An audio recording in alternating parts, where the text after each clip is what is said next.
joining us. I want to take a moment to welcome you all to our community conversation on COVID-19. So this event is really meant to be a time for our students on campus to present their research that they've been doing this summer, and then to have a conversation with some community leaders about the data and how we are responding to that. And so we're going to go ahead and start with our student presentations. And first, we're going to hear from Precious McLaughlin from the law school, and she's going to talk a little bit about cash bail. And then we'll hear from Olivia Field, Catherine Heindel, and Lilly Parker, and they will talk about education in the context of COVID-19. And following that, we'll then turn it over to Kellie Easton, who's going to moderate an amazing panel for us all today. And so for folks that have questions, if you'll just please utilize the Q&A feature here on Zoom, and we'll make sure if we have time at the end to be able to get to audience questions. And then I also don't want to move forward without thanking our additional sponsors. So I work in the Office of Civic and Community Engagement, and we are really honored to be able to host this event, but we couldn't do the work without our additional sponsors. And so I want to thank Parent Power of Action for Equity, Forsyth Futures, and RIPI of Wake Forest University, which stands for Race, Inequality, and Policy Initiative here. And so now I will turn it over to Precious. Hi everyone, my name is Precious McLaughlin. I am a second-year law student at Wake Forest University. My paper examines the effect that COVID-19 has had on the criminal justice system, specifically the use of cash bail. You can go to the next slide. There are many social, structural, and political failures of America's criminal legal system, specifically America's increased use of incarceration that has led to over 2.3 million people being behind bars, draconian penalties that land nonviolent offenders in prison for life, and the militarization of the police, which has led to countless instances of police brutality that too often lead to the deaths of unarmed Black citizens.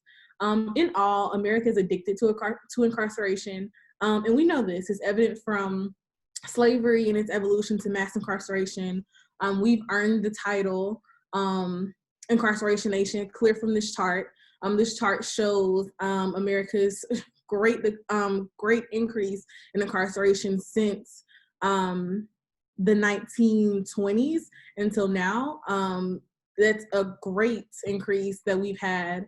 But one of the things that you probably, and I think that this is a topic that has been hammered for the last couple years, from Michelle Alexander's book, The New Jim Crow, to the 13th documentary that's on Netflix.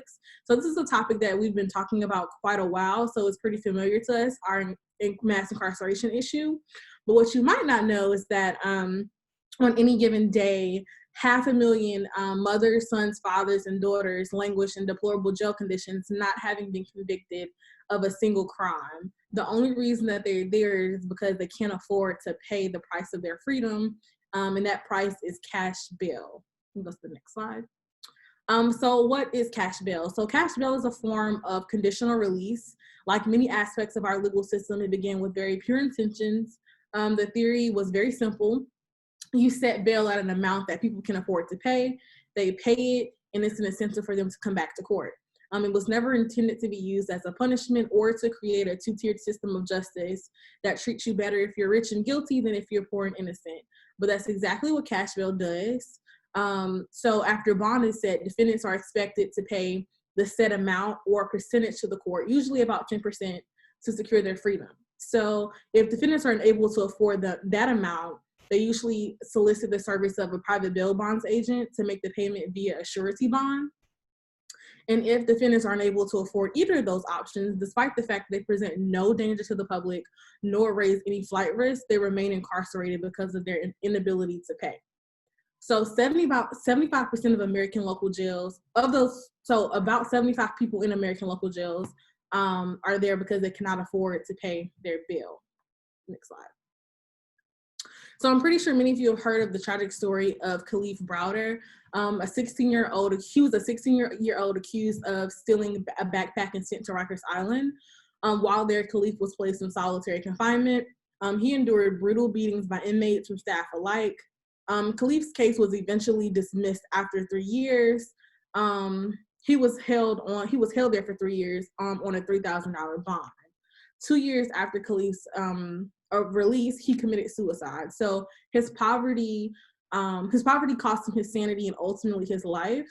So our criminal justice system has failed Kalief like it's done countless others.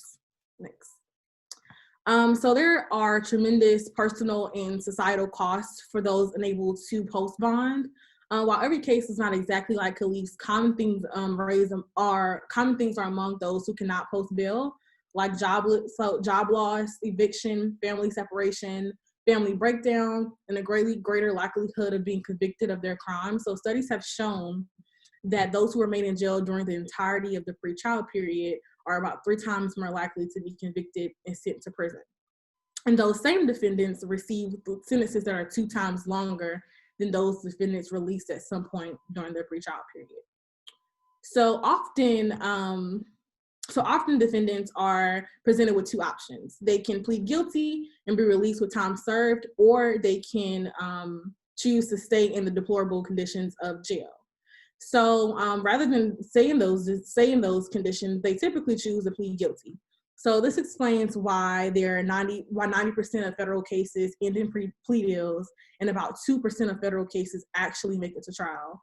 So we already have an overworked and backed up court system, even with only 2% of trials, actually going forward. So our cash bail is fundamentally unjust. Our cash bail system is fundamentally unjust because there's no way that every defendant will actually be able to realize their 7th Amendment right to a jury by trial. Well, a jury by trial without depleting the system's resources. So this system practically forces defendants into plea deals. Next slide. So there are great societal costs as well as in addition to the personal costs. So according to the United States Department of Justice, taxpayers spend $9 billion on pretrial detention. Not only is the system costly, but it's very ineffective. Nearly 75% of the population of both sentenced and pretrial detainees are in jail for non-violent offenses. The social economic disparities are facially apparent from the fact that poor people are in prison and those with means are released. But there's no ignoring the intersection between race and social economic status. This intersection causes minorities to disproportionately bear the brunt of deep-rooted notions of classism and racism that are embedded not only into our cash bail system, but into the American legal system as a whole. So, for example, despite African Americans and Latinos making up only 30% of the general population, they constitute 51% of the population in American jails. And this is not because these groups are more prone to criminality, but many factors contribute to these disparities, like over-policing in low-income and minority communities, and implicit bias in the court system. The cash bail system is not an isolated issue. It contributes to mass incarceration and the prison industrial complex because it leads to more convictions and longer sentences. Further, it also thrives or makes the private industry thrive because it makes the bail industry thrive because it allows commercial sureties to profit off the destitution of defendants. So for example, if bail is set at $10,000 and you pay 10% of that, you're going to pay 10% or $1,000 to a surety. So even after you return to court, you'll never see that money again. Whereas if you had paid the money up front to the court system, you will get it back whenever you return to court. So the bail bondsmen get to keep that money. So they're profiting off of the poverty of defendants. I think the most damning part of the current cash bail system is the fact that we've neglected one of the most sacred and fundamental principles of our legal system, which is our presumption of innocence. Because if you're being held in jail, which is basically, we say it's not supposed to be a punishment, but it's actually functioning as a punishment if you're being held in jail and you have not yet been convicted of a crime, you're legally innocent. So we've neglected our the fundamental principle of our legal system, the presumption of innocence, until proven guilt. Next slide. So how does cash bail intersect with the law, or what are the laws that are surrounding cash bail?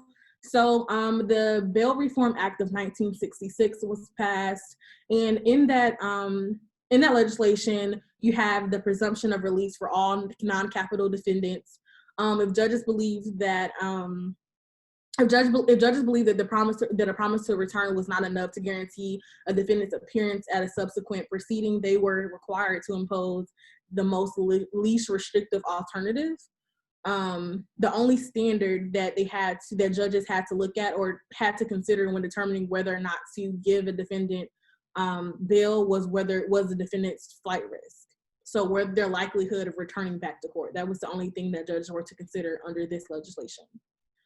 So here comes the bail reform of 1986. This is during the Nixon era. So you have this tough on crime rhetoric that's going on during the Nixon era that's very largely racially based, is racially charged. And this legislation allowed judges to not only assess a defendant's flight risk, but also they could assess their future dangerousness to society or to the community. Even though it's been widely believed in both science and psychiatric communities that you cannot accurately predict a person's future dangerousness. It also created a rebuttable assumption toward confinement for certain crimes dealing with drugs and violence. So the main difference with these two pieces of legislation is that now you're judging people's perceived dangerousness, and with that type of discretion, you're always going to come into racial disproportionate outcomes for racial minorities.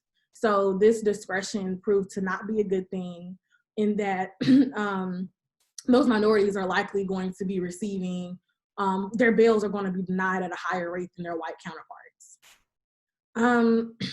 U.S. versus Salerno was a Supreme Court case in 1987. The Supreme Court held in this case that the assessments of dangerousness were not a violation of the Fifth Amendment's due process clause or the Eighth Amendment's excessive bail clause. The court said that Congress has a compelling interest in preventing danger to the community. Even though the court upheld the future dangerousness assessments, it still required that pretrial detention be the rare and carefully limited exception. So this case basically allowed fear-based detention to be the constitutional floor. It required that states have to adhere to this at a minimum. So they can if this is the constitutional floor, like fear-based detention is now the minimum, and that's a problem. Next slide. So how has COVID-19 exacerbated the issue of cash bail? Fundamentally, the infrastructure of our criminal justice system is not equipped to handle the complexities of a pandemic. So before COVID-19 even came about, the CDC had already acknowledged that health problems are more apparent in jails and prisons than in the public at large. The close proximity among inmates, poor circulation, limited sanitation resources, they all are a breeding ground for contagious disease. Furthermore, social distancing is extraordinarily difficult, if not impossible, due to overcrowding. So incarcerated individuals don't have the luxury of they don't have the luxury to follow the CDC guidelines, to keep 6 feet between themselves and others, to wear face masks, and to practice appropriate hygiene recommendations. So basically waiting for bail in an overcrowded jail is practically a death sentence for these people. So legally innocent defendants languish in these hazard conditions for no other reason than their poverty. And it also presents a greater danger to the community at large, because these guards are going into these prisons and going back into the community. Next slide. So I have 3 different recommendations on ways that we can address the dangers that COVID-19 poses to the jail population, which are to, 1, decrease the jail population overall, basically by releasing people who meet certain requirements, those who are 65 years older, those who have underlying medical issues, releasing them into home confinement, not just releasing them and just absolving them of their criminal penalty, but releasing them into home confinement where they will be able to social distance and follow CDC guidelines. And it's only for those who meet a select criteria. So 65 years and older, they have serious developmental issues, or they're within 6 months of their anticipated release. 2, make sure that you purchase masks, soap, sanitizer, and for those people who are incarcerated, and make sure that inmates have access to periodic COVID-19 testing and adequate health care. So what are some alternatives to cash bail? There are 2 main alternatives that are picking up traction, and those 2 are risk assessments and electronic monitoring. So for risk assessments, proponents for the elimination of cash bail are not really fans of this alternative because it has questionable efficacy and it uses racially based data to present risk. So a study in 2016 by ProPublica found that the risk assessment tools created racial disparities. So they basically flagged Black defendants as future criminals and wrongly labeled them this way, almost twice the rate of white defendants. So these algorithms are merely a reflection of inherent biases that the criminal justice system has against Black and brown people. So it is these communities that are disproportionately deemed too risky for release. So electronic monitoring is basically house arrest. And the issue that proponents for bail reform have with this is that if defendants are safe enough to be outside the confines of jail and sitting back into the community, why not just give them bail? Because they're going to be back into the community anyway. If you trust them enough to send them home, you might as well just give them bail. So the issue with this alternative is mainly that it ignores the presumption of innocence, and it just seems to be punishing people for not being able to afford bail. So, like many states across the country, North Carolina has begun to reevaluate its pretrial system. In 2015, former Chief Justice Mark Martin convened the North Carolina Commission on the Administration of Law and Justice to make recommendations to strengthen the court-state system. So basically, the system that they came up with was they put parameters on judges' discretion in deciding who gets bond. So, and they also required them judges to closely document the reasons that they were denying individuals for bond. In completing this research, I spoke with Julie Brady and Emily Thompson. They're both third-year law students at Wake Forest, and they're also members of the Forsyth Community Bail Fund Board. And they suggested a number of logistical improvements that the Forsyth County should take to increase their efficiency. I can't say that word. It's not coming out right. Anyway, these improvements were, so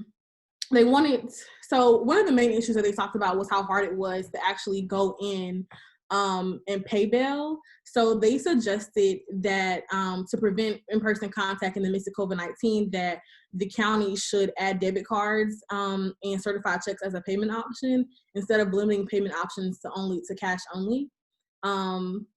So that was one of the main issues that they had, the fact that you still had to go in person and there was not an online pay option. You had to use cash. So after looking at the new bail guidelines that Forsyth County has, I had a couple suggestions that we could adopt to make the cash bail system better. So of those recommendations, I suggested that we release pretrial defendants charged with misdemeanors. And this may seem like, oh, you're gonna just release a whole lot of people who are in jail for violent crimes. And no, that's not the case, because 1, it's misdemeanors. And 2, in Washington, D.C., where cash bail has already been completely eliminated, 90% of defendants released pretrial. A lot of them, 99 of them were not rearrested for violent crimes. So it's not a matter of people are going to be, if you release them, they're going to just go out in the community and do more violent crimes.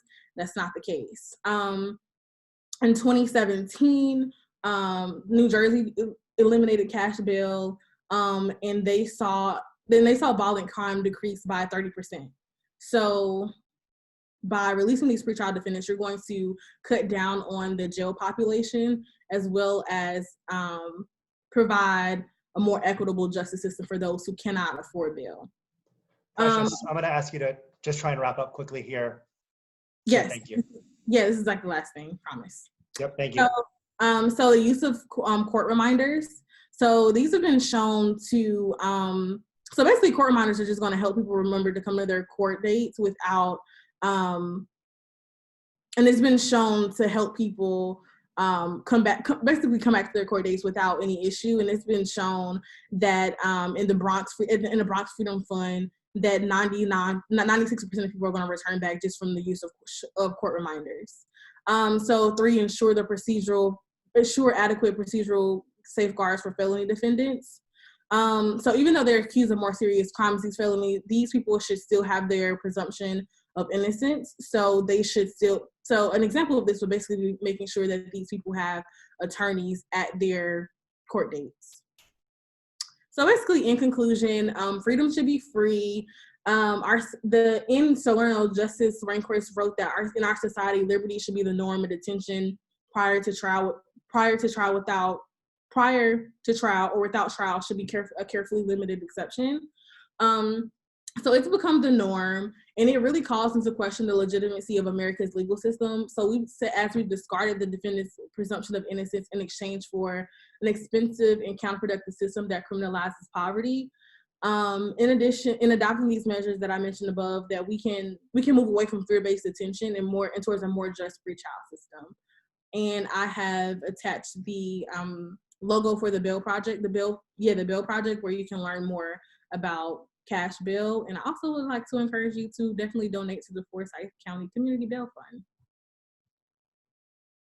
Thank you so much, Precious. I really appreciate your detailed and timely presentation on cash bail.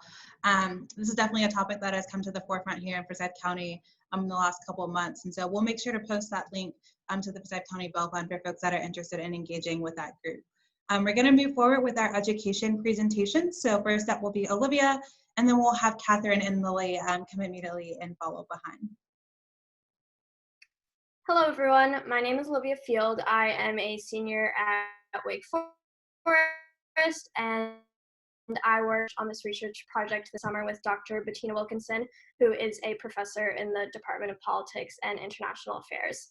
So the focus of our study was on the intersection between the virtual learning experience for Latino students in Forsyth County, kind of also making sense of the fact that they were one of the communities most affected by COVID-19. So I have the number in the top right corner of kind of the breakdown by race and ethnicity of Forsyth County cases.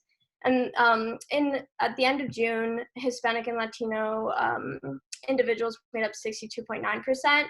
As of this week's survey data, it was about a little bit less than 50, so it's still quite disproportionate. And then I have some headlines that kind of showed last spring how hard it was for Latino students to adopt to online learning, and that educators were also struggling with finding a way to help them because of the transition and how many different moving pieces there were. So in terms of data and methodology, we employed semi-structured phone interviews with teachers and school administrators, nonprofit leaders, and parents of Latino students. And we also employed snowball sampling. So after speaking with a parent or a student, a parent or a teacher, we would ask if they had anyone else who would be interesting to talk to us. And we conducted these interviews in both Spanish and English to make sure that we were reaching parents of Latino students who maybe were Spanish dominant and didn't feel comfortable speaking in English.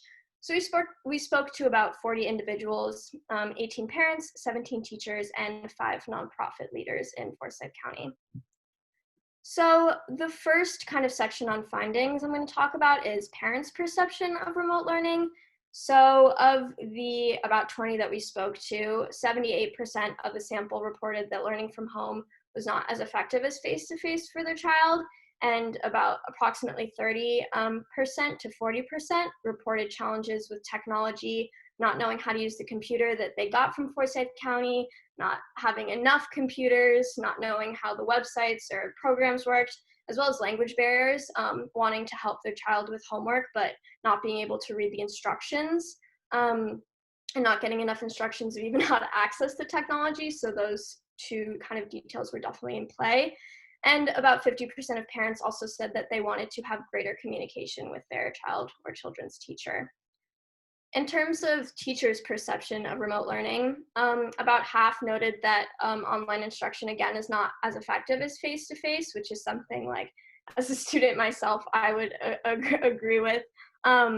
About 80% of teachers noted that parents struggled with helping their children because of the lack of computer skills needed to facilitate online learning.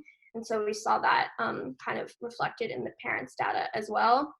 And about half also noted that the hotspots that were given out by Forsyth County were not always effective, whether that's like connection or they had a time limit. So sometimes they like operated only within a certain time, and students couldn't make use of them at later hours in the day.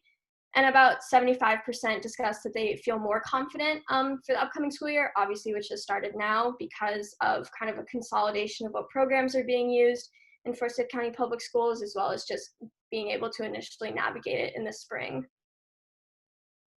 And then finally, in my conversations with nonprofit leaders, I talked about the experience of helping the Latino community now and kind of the intersection between their work and all the different struggles. So I feel like the most pertinent point of information is that all 5 of them said that their organization's mission, which often had a focus on education or like providing tutoring services or scholarships, had to shift to supporting the financial, emotional, and health needs of the Latino population in Forsyth County. And that's a big deal because the students who needed the most help, because their family was experiencing so many other issues that obviously are tangential to their ability to learn, those had to be addressed. So 4 out of 5 leaders also said that in their view, many Latinos have been infected with the virus as a result of going to work sick because they needed the money.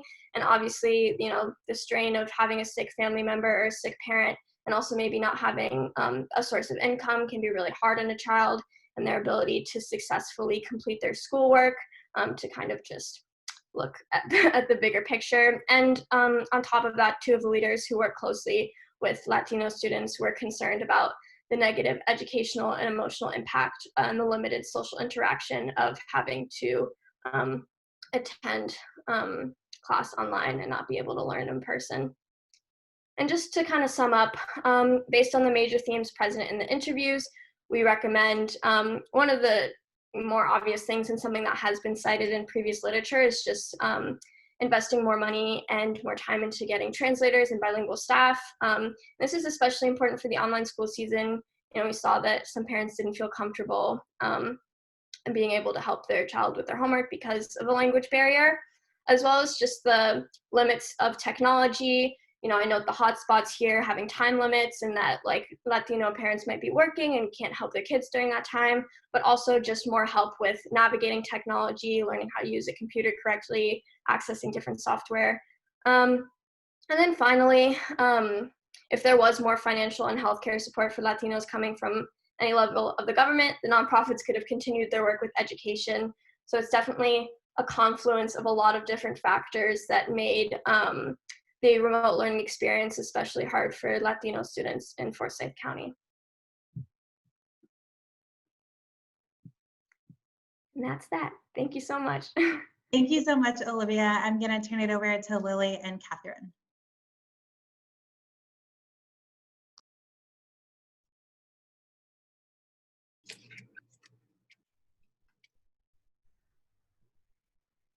Hi, everyone. I'm Catherine Heindel. I'm a senior here. And I'm Lilly Parker. I'm also a senior. And we researched the impact that school closure due to COVID-19 has on families. Some background before we begin. The switch to online learning began on March 19th, and Chromebooks and Wi-Fi hotspots were offered out to students, and they could be collected when needed. But later on, it was figured out that 5,000 out of the 55,000 students in Winston-Salem, Forsyth County, had not logged on by April 19th. Schools had individual plans, and parents were instructed to direct their questions to schools instead of the district. And there's multiple different platforms that teachers preferred, whether it be PowerSchool, iReady, iStation. So because of that data, we worked with Dr. Parker Moore in the education department at Wake Forest University, and she originally had seen that data about that 5,000 students hadn't even logged on during like all of the spring while virtual learning was happening. So this kind of inspired her research. And so our research process was first to recruit participants. And so we directly emailed contacts that we had of families who we know had children in Winston-Salem, Forsyth County Public Schools. So that was families that had done Freedom School here at Wake Forest and who had participated in virtual tutoring through the Office of Civic and Community Engagement. And then we also had our research featured on a couple different local news and radio stations to try to recruit participants. And we were recruiting any parents, guardians who had children in Winston-Salem, Forsyth County Public School and had participated in the virtual learning in the spring. So how we had them sign up is fill out a Google form where we originally collected demographic data such as race, income level, the school their child was at, how many people they had in their household, whether they were an essential worker during the pandemic, and what grades their children are in, things like that, because we wanted to see how demographics would affect how online learning affected different families. Then we were able to schedule the interviews. We conducted over 50 interviews. The interviews ended up being about 30 to 45 minutes long, and we would ask like about 10 questions per interview that I'll show you in a second. Then we're currently in the process of having the interviews transcribed. So we're still working on our research. And then we're going to be coding this qualitative data to come out with recommendations for best practices for virtual learning in the future. So these are the 10 interview questions. I want to just talk about a couple of them. So in general, what we were really trying to get at is figuring out what kinds of academic support were offered to students, and did parents and families find this support accessible? And we were also looking at with accessibility technology with the district computers and Wi-Fi hotspots that Olivia also talked about. We also wanted to see if guardians and parents felt that they were prepared to assist their child with online learning. And if so, were there certain resources that made them feel prepared? Were there resources that didn't make them feel that weren't helpful, or things they really would have liked for the future going forward? As was stated earlier, the demographics that we collected before the interviews from the form, we're hoping to, once we get all the interviews transcribed and the data coded, that we can relate this back to the demographics and see if there's a correlation or any patterns between online learning experience and race, income, and whether or not parents or guardians are essential workers. So here is just some demographics. As you can see,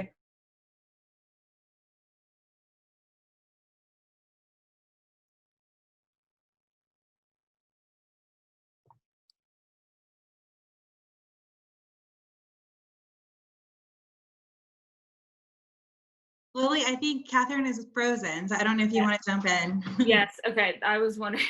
Okay, yes, so yeah, she was already mentioned the demographic data. It shows household income, and this shows the percentage that were essential workers. So we had about half and half parents that were essential workers. So talking about this just goes over some trends. So we don't have our formal data coded yet, but these are some trends that all of the research assistants doing interviews saw. Catherine, I see you there. Do you want to talk about the trends, or do you want me to? Oh, her sound's not working now. 1 second. Can you hear us, Catherine? yes, sorry. Okay, Sorry. you can go on and talk about the trends. What did you cover so far? I haven't talked. I just said we haven't formally coded our research yet, but these are some of the trends we all saw. You want to talk about? Oh, yeah. So as Lily said, we haven't coded. So these are some preliminary trends that me and Lily have both noticed. And essentially, we had a lot of feedback on that their parents wanted more time with their students and the teachers. There wasn't enough one-on-one or live instruction, and they felt that their students gained more from the experience when they could see their teacher and talk to them. There's also multiple different platforms that each teacher could use. So say a high school student has enrolled in like 5 classes for that semester, and they had 5 different teachers, and each teacher could be using a different platform, and it was also very unclear of where to get their work, where their work would be that day. And so the parents would like the teachers to present it more clearly. Also with the virtual academy option and currently that's happening, there was a lot of unknown about it, and parents wanted a better explanation and more clear visual, I guess, of how it would lay out throughout the semester and year, just because it was new and there's not information on it. And also a very big thing is student accommodations were not being honored, such as IEPs. So students that had individual education planning, they did not get the attention and special treatment that they needed during this time, and parents were upset, and there's lack of communication between the school. Yeah, so going off that and looking towards the future, currently Winston-Salem, as most of you all probably know, Winston-Salem, Forsyth County Public Schools are operating in what's called Plan C, which is fully virtual. And school started on the 17th, and that was supposed to be for the first 9 weeks of school. And if they do go back and either do Plan A, which is fully in person, or Plan B, which is a mix of in person and online, this may still have high school students being completely virtual, but there's a lot of unknowns. And also we know the school board is currently discussing the possibility of having kindergarten through 2nd graders as well as 6th graders go back in person. So considering that, we really want to use our research eventually to consider best practices for online learning, virtual learning in the future, since we don't know whether this will continue for a long time, whether this will have to happen again.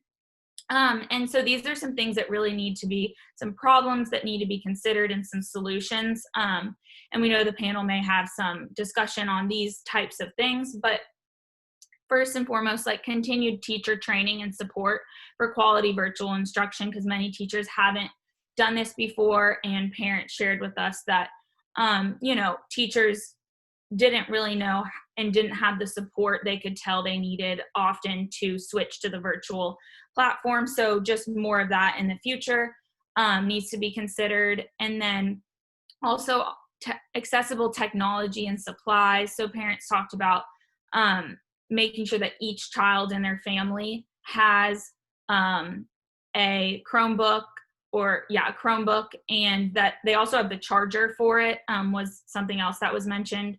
And also Wi-Fi hotspots, which Olivia talked a lot about, needing to work and have a long enough time limit. And then also just at-home school supplies that aren't necessarily technology that many families may not have access to, including the books and workbooks that would be on paper, and ways to get that to families and make sure everyone has that needs to be considered. And then what we mentioned with the trend, many parents of students with accommodation said they weren't being honored. So children that were going, may not have an IEP, but that were going through an intervention support team when school shut down, may have stopped. If they had an individual education plan, that may not have been honored, a 504 plan. So these are things that need to be considered, like how that can be carried out effectively so all of our students are getting the support they need.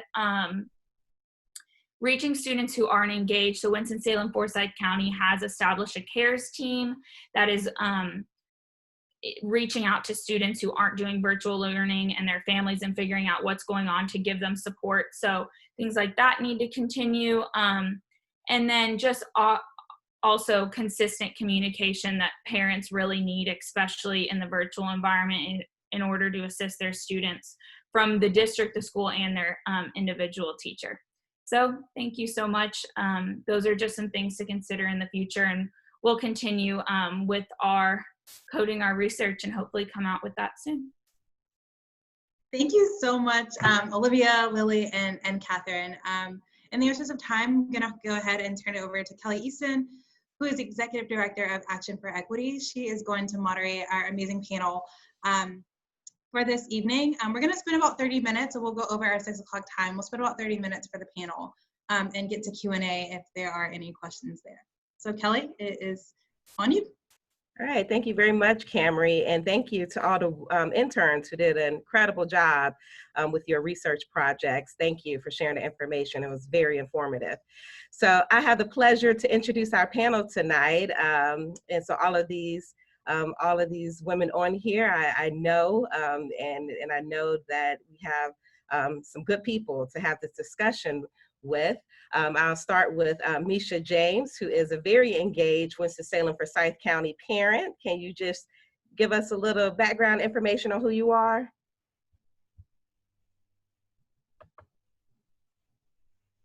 Oh, we can't hear you, Micha. You're on mute. Would have been helpful to unmute when I came on. Yes. So much. I appreciate the opportunity to share. I'm the parent of a 16-year-old junior at Mount Tabor High School, a male who was playing football prior to the pandemic.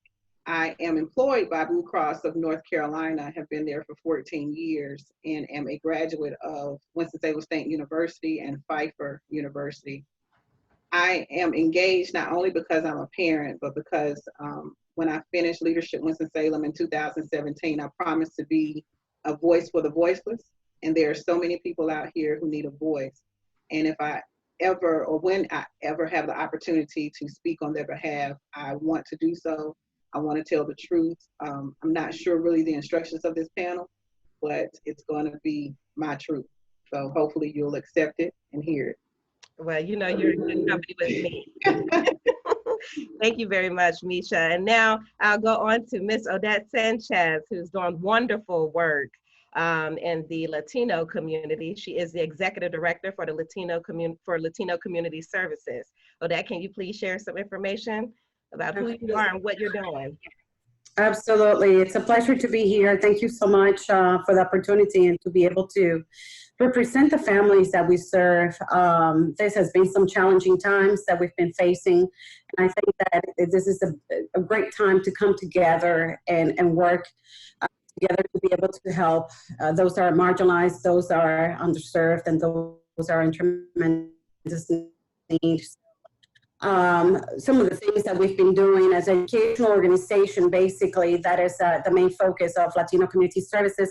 We service and serve as young as 0 and as old as 150 or 200, if you could live that long.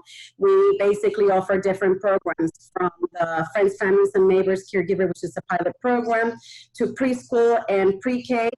Our preschool is in Spanish, our pre-K we transition English, to after-school programs, elementary all the way to high school. And then of course we have health programs, fitness programs, English as a second language for our families. So there is a variety of programs that we do. And due to COVID-19, we actually also saw had to change our organization, our focus, to be able to serve our families in the needs that they were having, especially with a lot of families being laid off, losing their jobs. And then of course, lack of food, lack of funding or income to be able to help the families. So we have been doing tremendous work on the ground, serving the families. And, you know, I'm just glad to be able to have this opportunity to continue to be an advocate for the families and for the community. Thank you, thank you. And you are doing just amazing work. So our community, we're very grateful.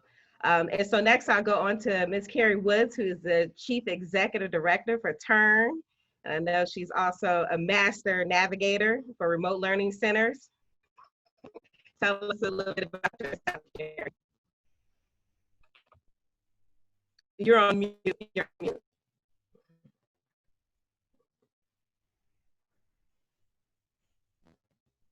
Are we okay? Yes. Thank you so much for that introduction. You made me feel real important, girl. My name is Carrie Woods. I am the Executive Director for T.U.R.N, Inc. And T.U.R.N is the acronym for Through Unity, Reformation is Inevitable. We've been in existence since 2012, starting with our first class in 2013, where we provide tutoring and enrichment, as well as a food program. And we are funded by United Way of Forsyth County, Place Matters Initiatives, as well as one of our largest sponsor as well. It's Calvary Hill Church of Great Deliverance, which we're housed on the campus of Calvary Hill Church. So we are a virtual learning site, and this has been quite interesting to say the least. So, but we're excited about what we're doing with the children here in this area and around Forsyth County, because we're located on the northeast side of town. However, we have children coming all the way from Louisville. So right now we're working with, we have enrolled 28. Our goal was for 30. We've been asked to expand another 10 on this site and possibly go to 1 to 2 more sites.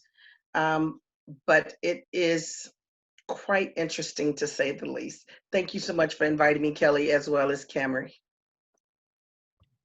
And thank you, Carrie. And I know it has been challenging. We are in some very challenging times across the board. And I know we had sent some questions previously, but just based off of the information, I think we can dig a little bit deeper. And I know all of you have just some really good experience that you can share with us. So I'm actually going to start with, you, Odette.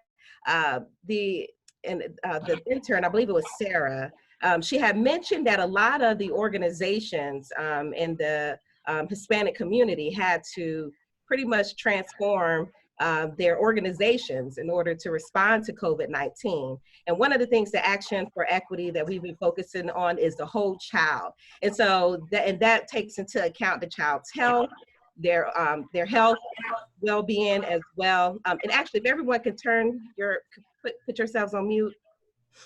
But that focuses on the total well-being of the child, and as well as their families, and how education impacts their community. But I'll be interested in hearing about your experience, your organization, and having to respond to the educational needs as well as assisting in other areas due to COVID. Odette, before you get started, we do have Corliss Thompson-Drew from the Winston-Salem Forsyth County School System who's here as well. And so if she can go ahead and introduce herself, that would be great. Oh, yeah, good evening. I'm Corliss Thompson-Drew. I am Director of Psychological Services for the Winston-Salem Forsyth County Schools. I'm actually sitting in for Sharon Frazier, who has had some work done on her vocal cords. So I'm sort of speaking for her, but the school system, I've been a psychologist for going on 40 years. I've been with the system for about 20 and work primarily, of course, with supervising our department. I work with our school crisis management, safety, suicide assessment, threat assessment, social, emotional, and mental health services. Wonderful. Thank you and welcome. You have a very important role in this season. So thank you for the work that you're doing. Okay, and Odette, I'll turn it back over to you. Sure, thank you. I appreciate that, and prayers for Sharon also. She's a beloved sister of mine. It's some of the things that we've been doing and we've been seeing basically as we were actually working on our educational programs and beginning with our FFN caregiver pilot project and being funded through KB Reynolds Charitable Trust and a partnership with CCRC. We did transition to become basically a provider of social services for our community and for our families. We were receiving calls from families in distress that they had been laid off. A lot of them work in construction, the majority work in construction and hospitality also. and were being laid off or just basically losing their job indefinitely. And with limited resources, they were not they qualified for the stimulus that was received or sent through government, and nor do they qualify or are eligible to be able to receive insurance, unemployment insurance. So some of the things that the families were and expressed the greatest distress was in not having any food for the families. And we go through situations where the families were nervous about exposing themselves, one, because obviously the virus, the epidemic, but also not knowing where to navigate, where to go to be able to get help, and trying to keep themselves under the radar of a lot of families that we serve are undocumented families, and so there is tremendous fear and when they're going out to seek for help and assistance. So what we did basically, in being conscious about the families also not being able to have medical insurance, was thinking of holistic ways and kind of thinking back in our culture and what would our grandmothers do and provide when we were sick, when we were coming down with something. And so we actually fill up boxes with essential items that the families will be able to use. And we're talking about like chicken and eggs and milk and onions and garlic and lemon and things like that, that would actually be able to help them if they were actually being affected with the virus. And so we provided masks, hand sanitizers, essential items also to be able to help them. Now, in regards to the school, when we transitioned into providing foods, we were not at that point back in March and in April and in May, we were not beginning with the remote learning sites yet. There was a talk that maybe something like that will have to happen. What we were doing is receiving calls from families, sending us videos with their children's work and saying, you know, do you know how to be able to help my daughter with this? And so we were calling back and through WhatsApp and responding with the answer, or walking the parents step by step and what they needed to do, what the instructions were. So it was quite stressful for the families. And at the same time, it's a novelty. It's something completely new for all of us. And we realized that our hands are full in regards to, we got a lot of work to be done in the community. So, and that's where we're at right now in the certainty of when the schools will begin in person also as well. Thank you, Odette. Mm-hmm. And so, Micha, I'm going to come to you. I know that you and I both were on a few of the different webinars leading up to the children returning to schools. Did you feel that you were prepared for this virtual academy, and let us know why or why not? Originally, yes, because there was the virtual academy school that was available until maybe a couple weeks before school started, and then it was unavailable to high school students, so he was going to have to continue with his homeschool. And my issue with my son is you have to keep his attention, as with most teenagers, you have to keep his attention. So I was really concerned that, is this going to be asynchronous versus synchronous? And what we've learned is you have technological glitches that I don't even think Zoom was prepared for. And then there's the new application of campus.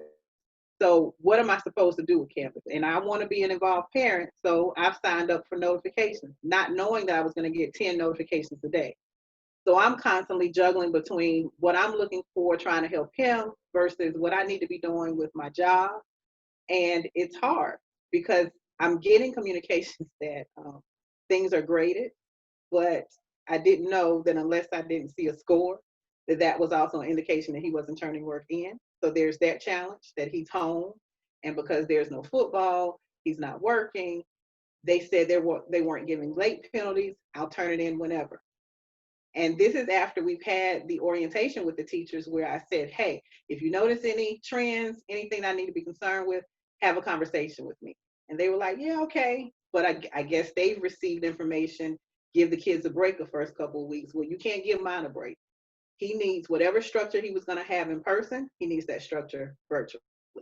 And so that's the challenge I'm seeing. I felt like I was prepared right up until the night before school. So I'm like, what are we logging on to? Do we go to Canvas? Do we go to Zoom? What does that look like? Thankfully, it was more seamless for him because he grew up in a technology environment. But for me, I don't know how to keep up. So I'm really relying on him to do what he's supposed to do and hoping and praying it'll work out. Yes, thank you. Thank you for sharing your experience. And Carrie, I'm gonna come over to you. So I know that you're working with children across a variety of grades and schools. So tell us about that experience. You're on mute. Micha, I understand. That's with your one. Try that with 30. Because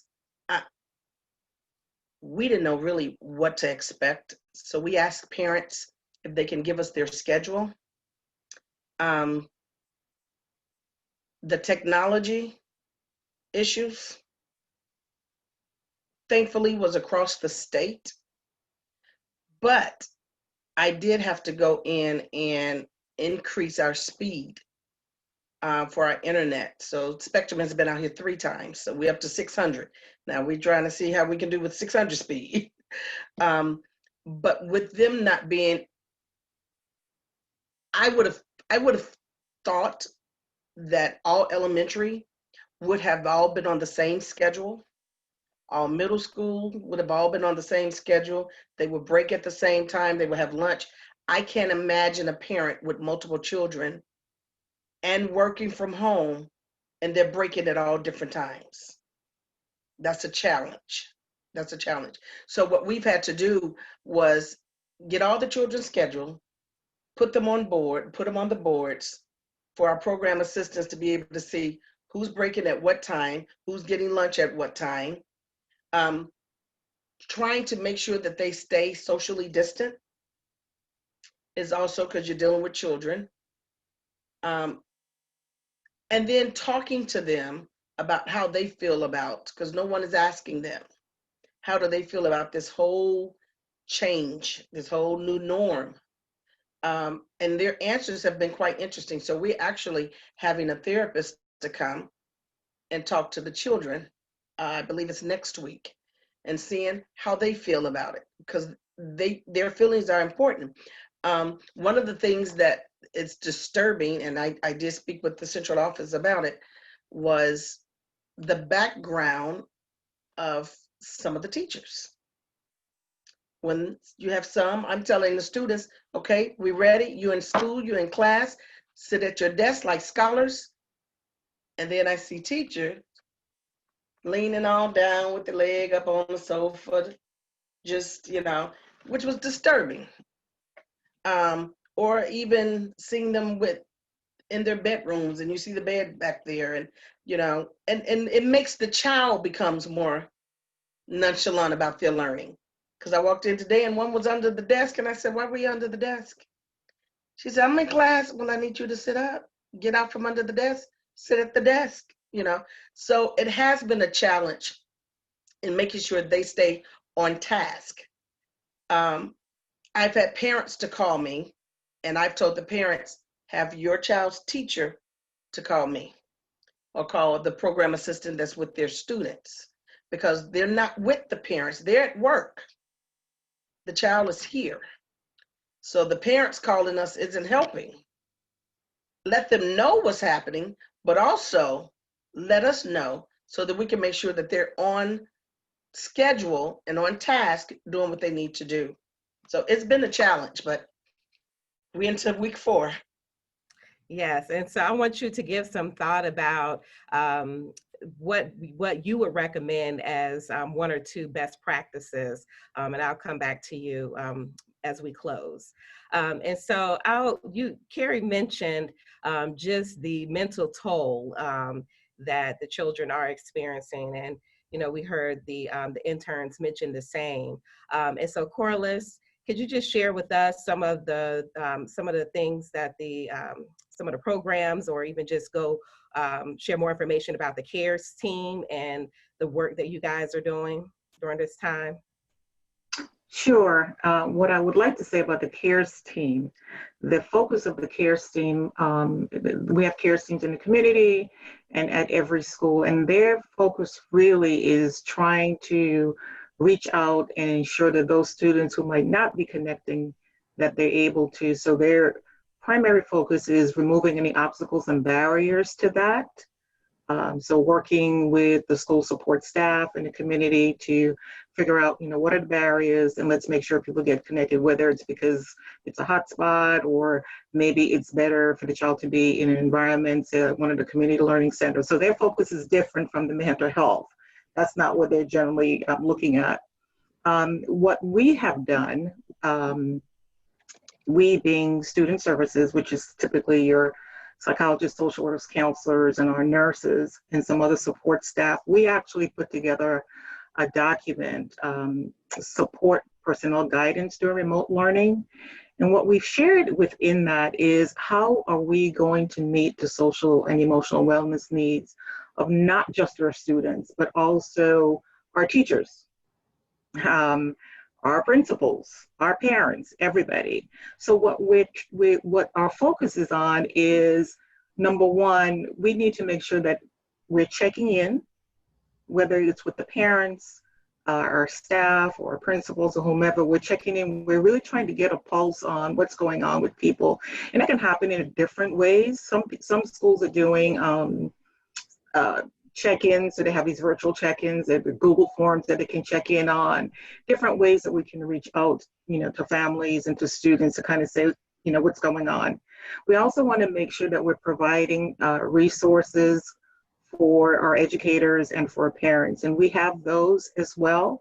We have a site that's been on since we went out in March, a student health and wellness site that's attached to the right now it's on our Safe Return page, and there's a wealth of information, some things that are very practical for parents to work at home, because many of us are parents. Fortunately, my daughter is like grown and out of my pocket, so I don't have to worry about her. But many of our educators are parents. So practical tips about how can you set up for success at home, recognizing that a lot of parents may not have the luxury of being at home with their students. So we do have those resources available. We are also making sure that our teachers have the resources that they need to connect with students. So we're doing those check-ins. We want to know who are those students that we need to follow up on. For example, these are students that might have been receiving, counseling services in schools. So one of the things that student support staff have to do is to reach out to those kids, right? So who are students at risk? Who are the ones we know that we're receiving services, making sure that we're reconnecting with them. We did not do any direct service supports when we went out into spring, but we've moved back into that because one of our challenges as support staff is that whole telehealth piece. But now being able to do that and making sure that kids that need direct services get that. We also making sure that they are linked to any community resources, that they may need. One of the things I really appreciate having lived in Winston. Corliss, I'm sorry, we actually have to wrap up very soon. How can, could you repeat again how parents and those who are helping to serve our families during this time, how they can learn more about the services that you guys are doing or providing? Sure. So if they want to, immediate reference is to go to our Safe Return website. And on that page, you will see a site that's called Student Health and Wellness. Our numbers are listed, plus there are links for resources in there. You can contact the numbers for contact information for psychologists, social workers, and counselors are listed there. So you can always call your school. You can email any one of those student services people, and they can help you get connected. Wonderful. Thank you so much. And now we are wrapping up. So I'm going to give everyone a minute and a half.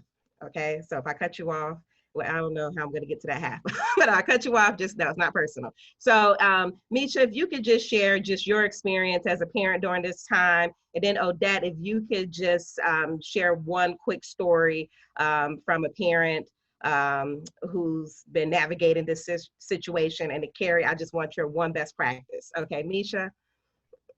I want to say that I think society has put pressure on these students to graduate in 13 years, K-12.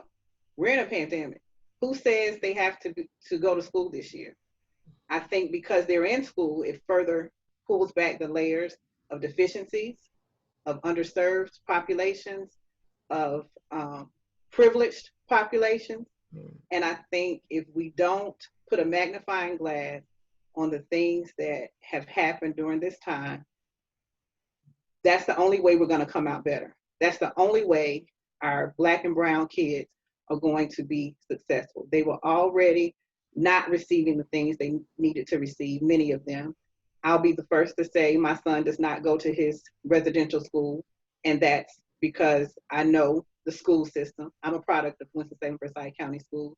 So while we put the pressure to return back to school, and now there's increased pressure to return in person during a pandemic, I think we need to really continue to dig deep and apply pressure, as you do, Kellie, to people to make sure that our kids get what they need and that our parents are able to provide what they need, whether we're in a pandemic or not.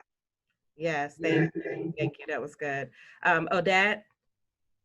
One of the things that we have to be mindful is that the community that I serve predominantly are Hispanic Latino, and they're very limited in English.